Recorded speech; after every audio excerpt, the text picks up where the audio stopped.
The next generation of consoles is not that far off. Those spanking new machines are touting ray tracing abilities. But what is ray tracing, and does it actually matter? Hot take.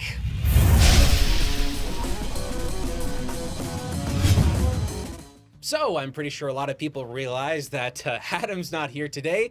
This is Tristan. Tristan, you've been doing YouTube longer than me, I think. Yes, unfortunately. And, dead inside. the reason why Adam's not here today is because We killed him. Yes, actually. Straight up. Just, he doesn't know enough about PC gaming, but we've built PC gaming towers. We've talked about PC gaming, and although this entire episode's not going to be about PC gaming, it involves a technology that right now can only be done on PC. Yes. So, we're going to be talking a lot about ray tracing because, folks, this is apparently the future. Now, we built a computer. Yes, we An did. actual computer with a ray tracing card. It's a 2080 Ti. 2080 Ti, the RTX. RTX model. It's from Nvidia. Yep. And now, this is the first time you've seen ray tracing in person with this computer, right? Yes. Yeah.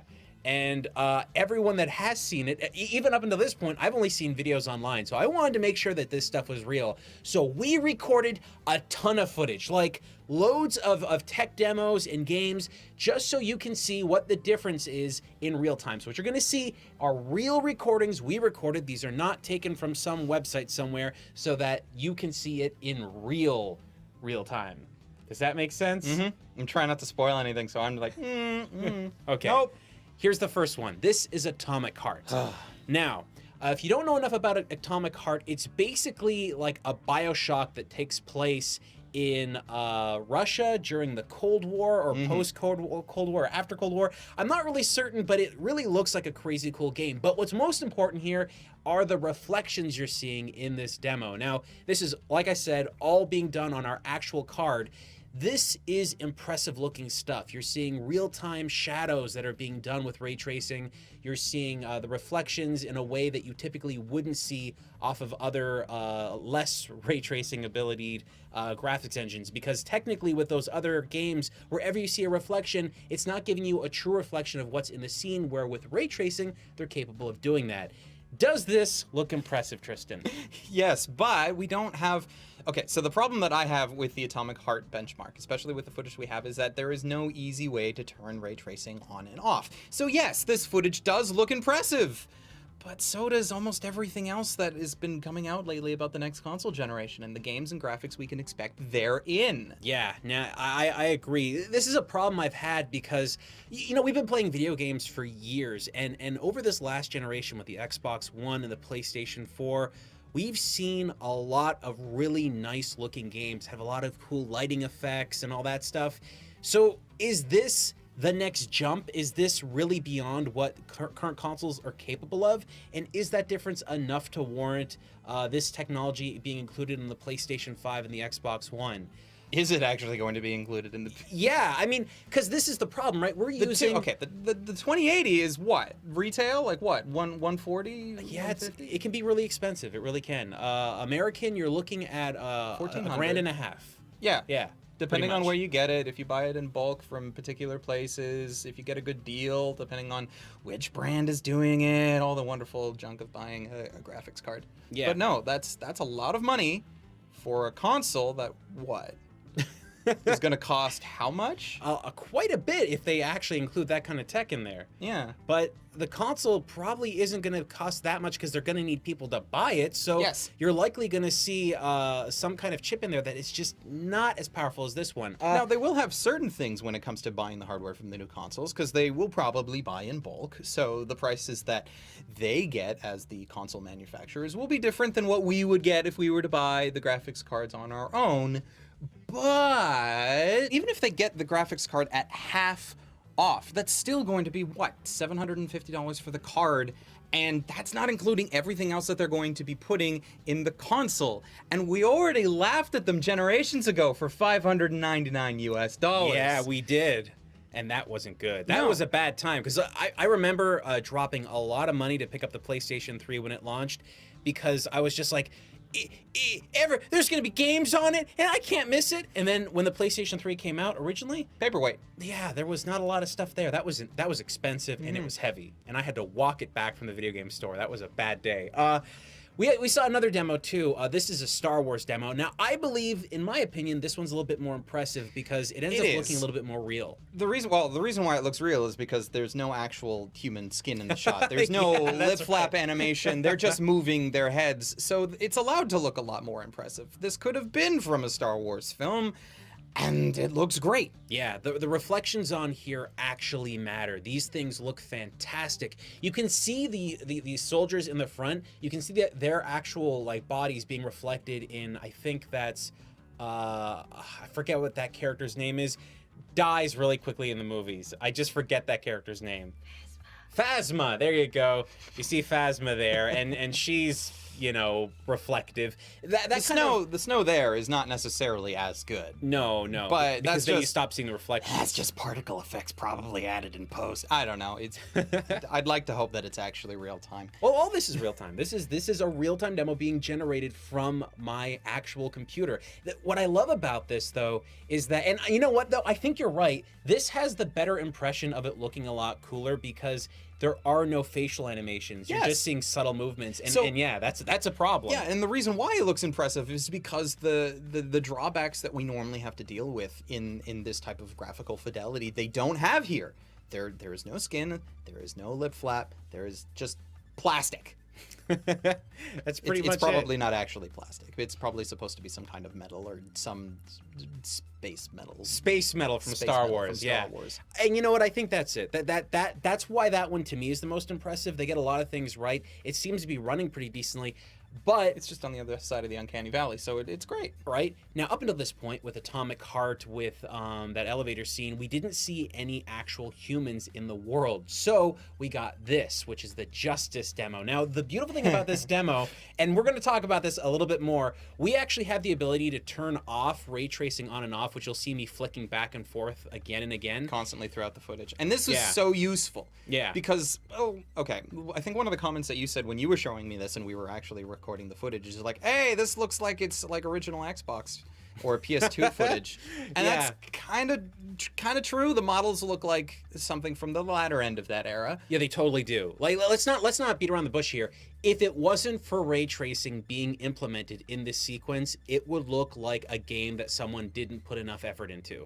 Minus except some of the water effects. Some of the water effects they've definitely gotten a lot better in that. Sure, it's just like the skin textures on the models when you see, like we'll get close to some people there and you'll see that everything's just kind of matted in like a single color tone. It's all very plasticky looking. And that's kind of the problem with a lot of the stuff that we've seen is that RTX ain't gonna help that. Yeah, it's not gonna make games look a billion times better if the developers don't put effort into it. But like a scene like this, right, where they're zooming in on that that metal armor there, you can see the reflection being turned on and off. And I don't want to say it looks awful without it on, but it does add an extra layer. And I think that there's going to be a problem with certain developers over relying on this technology and not working enough on making the actual assets outside of the RTX implementation worthwhile. And that worries me a bit. Especially since there are some parts of this demo where I would almost argue, like a second ago when that dagger was flying through the air, I would say that it looked better with RTX off, because then it just fit better because it matched with the models and the type of the graphics of the time. Because now it's almost like, it's like if you turned on Morrowind, yes, and you added an RTX mod to that. Yeah. Like, it's better, sort of, and that's where the next demo comes in. Now, this isn't a demo. This is actually us playing Quake 2. Please don't judge us on the quality of how we're playing the game. You're going to see an old game being retrofitted to run RTX, real-time ray tracing. And what you're seeing here is basically real-time lighting, real-time shadows, and this is a really old game. Let's not, like, this is probably one of the oldest games we've ever shown off on Hot Take in, like, in gameplay that we've recorded. This footage is impressive for what it's doing in terms of real-time ray tracing, but the problem really is that, it's still Quake. Yeah, it didn't make the game better. It didn't improve it really. It just added those little features here and there. Yeah, because it's not like, okay, so adding RTX and ray tracing makes everything look better, sure, but it's not to the same level as like adding the Havoc engine did. To video games back in that era. So that was giving it physics. Yes. Yeah. because that actually changed gameplay. Yes. Just like freaking Half-Life 2 spent so many times on that wonderful seesaw puzzle. Absolutely. That everybody remembers because they made you do it 50,000 times, but it was impressive when it was first released. And it was a gameplay thing. This is all graphics. And I'm not trying to say that graphics are unimportant, but are they so important that they require you to spend that amount of money? Because, like, removing consoles from the equation, if you wanting to do this sort of thing on your PC, you do need like a 2080 or the 2080 Ti that we picked up. Yeah. And that's not cheap. No, it's not. I mean, like this is what I'm really having an issue with right now. I wanted to see what real-time ray tracing looked like in front of me, not with a pre-recorded video, something I was actually controlling. Because otherwise they could fake it. Yeah. Yeah, right? You needed to be able to prove that no, this is a thing. This is a real thing. We can prove that it can work on technology we can buy today. Yep.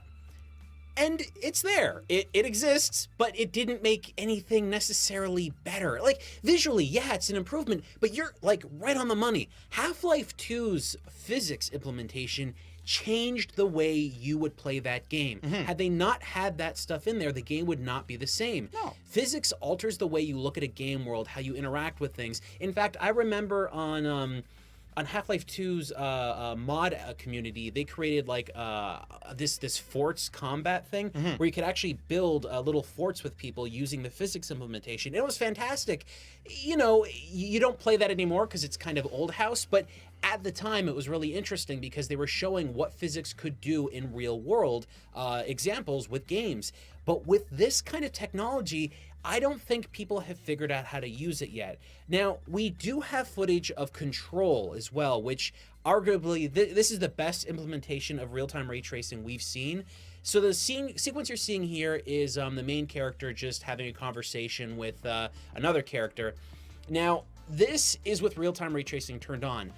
I've turned it off and turned it on and looked at this sequence back and forth, and I can barely see a difference. A lot of the shadows you're seeing are being done with just older technologies that are already existing. Ray tracing is assisting with that stuff, but I think that a lot of the really core visual effects you're seeing is really up to the developer implementing those things properly. And I mean, you yourself, do you think this looks good? It looks good, yes, but what's the cost ratio to that?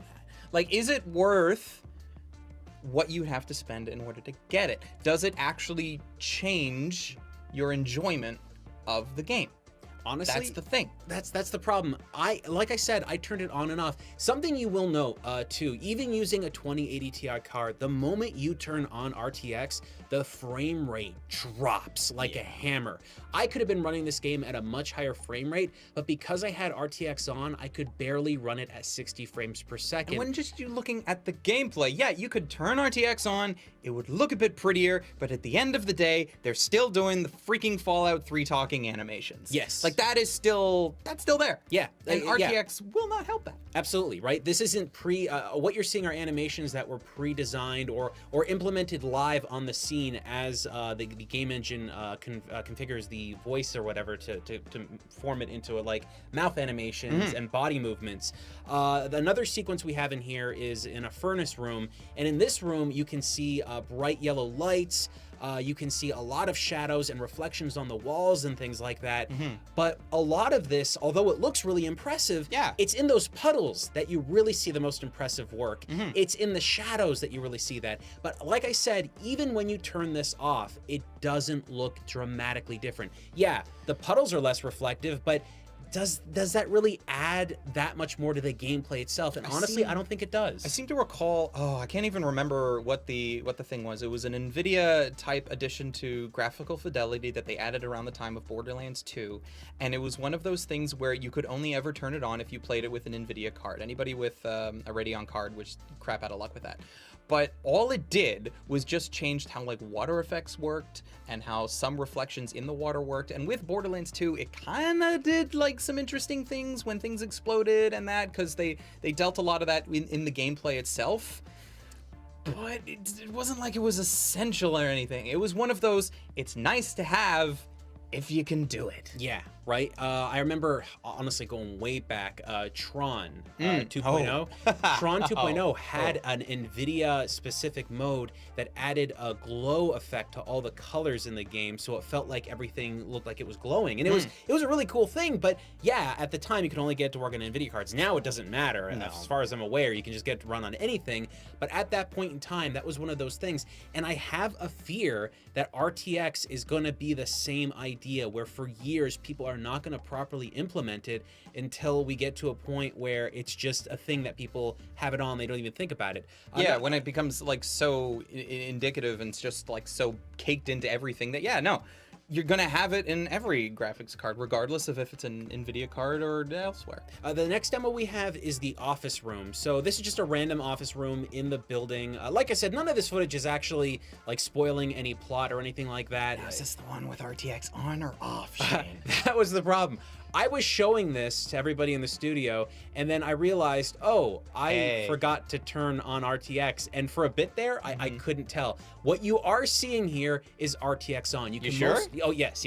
You sure? A positive. Okay. You can see it in the windows, you can see it in the wood grain, you can see it on the floor. It's properly representing what's above it. Okay. This is real-time ray tracing done, in my opinion, in the best way I've seen it in a game. Up until this point, it's been used in minor ways, but the problem is, if I were to have turned this off and you would see the example, it would almost look identical. The only difference is there's no reflections on the windows where you do see reflections here. And this is reflecting like it would in the real world. I have this computer at home, and in the room that I'm playing this on, I have a really big window in the room. And I walked in and I saw a reflection of myself in the window like I would normally in real life, because it was real life. And when I was playing the game, I saw that exact same thing represented with the character, and I thought that was so cool.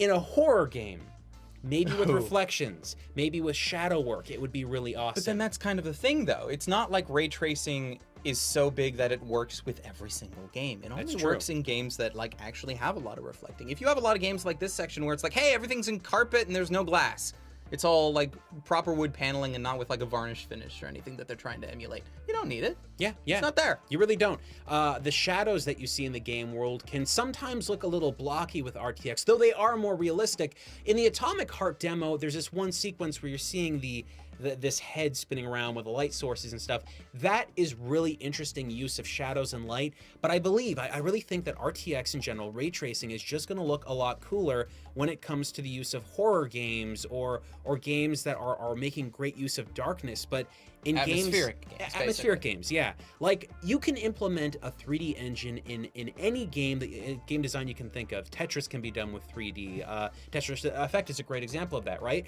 But does ray tracing really need to be in that game? And I would argue no. It's only in games where it's really going to matter, and I think that's going to be kind of a big deal, where game developers are soon going to really have to figure out how this works. But now that you've seen all that, did it matter to you? Because we've talked about this a lot. Okay, the footage you're seeing, a lot of that was done with an implementation called DLSS. Now, this is something that is more or less a trick. What it does is it takes a lower scale resolution image or game output, and it upscales it to a higher resolution so that it kind of looks like it's that high resolution. It's not. So wait, Shane, does that mean you're not actually playing a 1080p game at 1080p? That's what it means. Like I said, folks, when you turn on real-time ray tracing, it kills your frame rate. Like, I mean, almost to a point where it's unplayable. We have another computer in the office with a 1080 Ti. Up until the moment that the 2080 Ti was released, the 1080 Ti was the definition. It was the standard for the best card you could get to play video games for a while there. Yeah, unless you bought like a double Titan. Yeah, absolutely. The problem was, when that Justice demo we saw showing all the reflections you could turn on and off, if you run that demo with a 1080 Ti, which does have the ability to use ray tracing, just not very well, it will run that demo with ray tracing on at 8 frames per second, unplayable. And I think that that is going to be an issue, because when we're talking about the PlayStation 5, you mentioned it yourself. When you can buy those cards in bulk, you can buy those chips in bulk, bring it on down and bring the price down, and you're still going to be at a very expensive place. Having all these examples, seeing all this stuff, I don't think ray tracing is going to be the leap that gamers are expecting it to be, No. or at least in a way that's going to make sense where it's going to affect gameplay. No, not at all.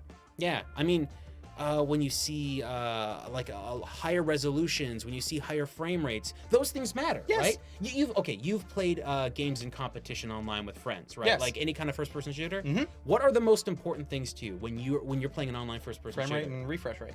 Right? Like, people are moving into getting monitors now that are 120, 144, and even higher in refresh rate, and that matters a lot more, but you can't really do that on console. No, you to really a can't. point. We're seeing it with TVs too. I was watching like a tech show. They had just gone to like a recent TV expo, and all the new TVs are adding 120 hertz refresh rates because they're basically like, okay, we're going to use these technologies in some weird way in the future. And if game consoles start adapting that, that's going to be the stuff that matters. But if you've got ray tracing turned on, you're not going to be getting those resolutions or those frame rates. You're going to be getting significantly worse. Yeah, so then the console manufacturers have to look at that and be like, okay, well then, is it worth it from a cost perspective to have the technology in there to do it if most of the people that end up buying the consoles can't utilize it in the first place? Yeah, and honestly, at this point, I gotta be honest, I think you and I are pretty much on the same page on this. We don't think it's gonna happen. At least not anytime soon. Yeah, I mean, like PlayStation 5 and Xbox 2, whatever they call the Xbox 2, I know It's they the have Scarlett code for names. now. Scarlett.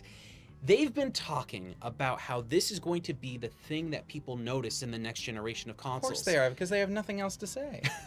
That's it. They don't. They can't show They off really higher- don't.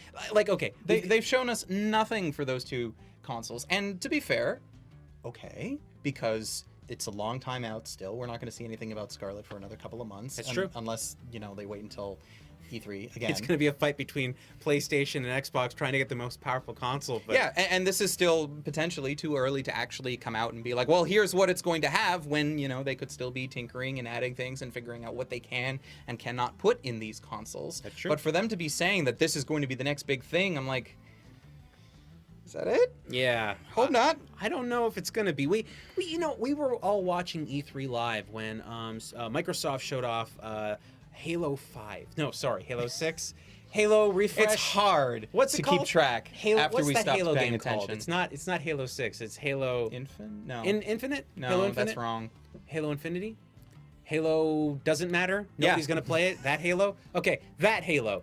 They showed off this really amazing looking footage with a whole bunch of visual techniques, which, by the way, some of the things you just saw in the footage we showed are some of the implementations that they were using there. The problem was they showed it in a closed off small room. Mm-hmm. If you were to use those same techniques in wide open spaces, suddenly your frame rate really caves in. And I think that they're not... Like, imagine if Halo it comes back out of these open world explorable areas and goes back to corridor shooting because they're trying to get the maximum frame rate they can with ray tracing turned on. That's not good. No. And I'm thinking that this is where it's going. I mean, look, when they introduced the PlayStation 3, when they introduced the Xbox 360, Yes. the whole movement of that was high definition, right? We were going to get 1080p graphics. We were going to get amazing frame rates. But then we didn't get 1080p all the time. We didn't get amazing frame rates. Then when they introduced the PlayStation 4... now we're going to get it. Yeah, Mm. but we didn't. No. We still get a bunch of games that run beneath 1080 and beneath 60 frames per second. You know what I wonder then? I wonder if what they would have thought that the next thing is because they spent all this time talking about, oh, hey, we're going to give you 1080p, and then they didn't. And then they said, no, it's going to be for real this time, guys, we promise. Then they didn't. Are gamers expecting the next consoles to be 4K? And then, because the console manufacturers know damn well that that's not happening, they're like, oh, well, we can't do 4K, because if we did 4K, we couldn't do ray tracing. And you really want ray tracing, You know don't what? you? I think you're onto something there. Because, like, okay, the Control demo you saw, folks, that was not running at 4K. Not DLSS or anything. It is not running at 4K. None of the footage you saw from any of the games running at 4K. To make it understandable directly, that Quake 2 demo we were playing, if I ran that at 4K, that thing would run at 10 frames per second with ray tracing turned on. Quake 2 at 4K, a thing you could run without ray tracing at like 600 frames per second. The moment you turn on ray tracing, you get knocked down to an unplayable frame rate. Just think about that. That is what they're promising with the next generation of consoles. It just can't happen. This is the thing that I'm really worried about, that they're introducing all these ideas and philosophies, and when they go to show off these next generation of games, they're not actually going to do the things they're promising. Or if they do, they're going to be leveraging really bad resolutions or really bad frame rates just to get a mirror to reflect. And I don't think that's okay. You know what I mean? Isn't that nuts? Because, I mean, so that your character can look at themselves in a mirror and realize the horrible choices you made in character creation. Right. That's it. That's really all it is. And I can't get around that. I know that for some of you out there, this might seem like not that big of a deal, but you got to understand, it's so much easier to tell people high resolutions, higher frame rates, but there's only so many generations that they can promise that and not deliver. At least with the Switch, the one thing they delivered was it's going to be portable. That's it. And it was. You've played the Switch. Does it matter if the Switch games look that good compared to the PlayStation 4 or the Xbox One? Sort of. They just have I'm the wrong person to ask, because I just plug it into the dock and play it off the thing. That's true. But I mean, even the dock, the graphics are never going to be as good as the PlayStation 4 and the Xbox One. No. But it's too small. I honestly, I don't know how many people care about that stuff. No, but what it is teaching us is that, some people don't care that much about increased graphic fidelity. Like, to a point, everybody does. Breath of the Wild looks amazing. Sure, it does. And we love it. But it looks amazing while still being able to perform off of the Switch. That's true. And everybody is kind of fine with that. It's funny because, like, the game isn't running at the highest frame rates possible, at the highest refresh rates possible. It like, at points in that game, it can go down to a frame rate that is very questionable, but you still play it because the game is good. And I think the rush to get better graphics for the next generation of consoles from Microsoft and Sony, they're clearly looking at the wrong zones. They're not focusing on getting the games to perform better. They're looking at ways to make the games look better when, for most people out there, the games already look good enough. There's a lot of games out there that have a great sharp look to them. But they need a reason for you to actually want to buy the Scarlett, to buy the PS5, and if they can show you, hey, look at this awesome game with this awesome new thing that our console has that theirs doesn't, that's what it is. It's true. So will ray tracing actually make people, like, buy the Scarlett, buy the PS5, if one of them had it and the other did not? Because of how, honestly, because of how difficult it is to show off the difference between the two, I gotta say no. I mean, like, I don't think it'll affect the games at all, because the games are going to have to all be cross-platform anyway. Yes. Which means that if one of the consoles has ray tracing and the other one doesn't, the games are going to need to be designed without ray tracing in mind. So even if they add it in, it's going to be shoehorned. Control is a great example of that. Control just came out on the PlayStation 4 and the Xbox One and PC. But on the PlayStation 4 and the Xbox One, you don't have real-time ray tracing, so the game still had to be designed in a way where it looked like that. And onto the first year or the first 2 years of the new consoles being introduced, a lot of developers are going to be making games for both systems at the same time, so they have to keep that in mind. I don't think this is going to matter until much later on, and by that point... It won't matter at all. Yeah, it'll be like, okay, we need to get these games to perform better, kill ray tracing, and they're just going to do it for a bunch of different games. Yeah. Maybe really simplified games are going to have it, but even then, Quake 2 running the way it is just, it blows my mind that it can't run at 60 frames per second. But, folks, what do you think? Are you excited about ray tracing being introduced into the next lineup of consoles, or do you feel that, man, it doesn't matter? Or did you even know what ray tracing was before you clicked on this video? Let us know what you think in the comments below.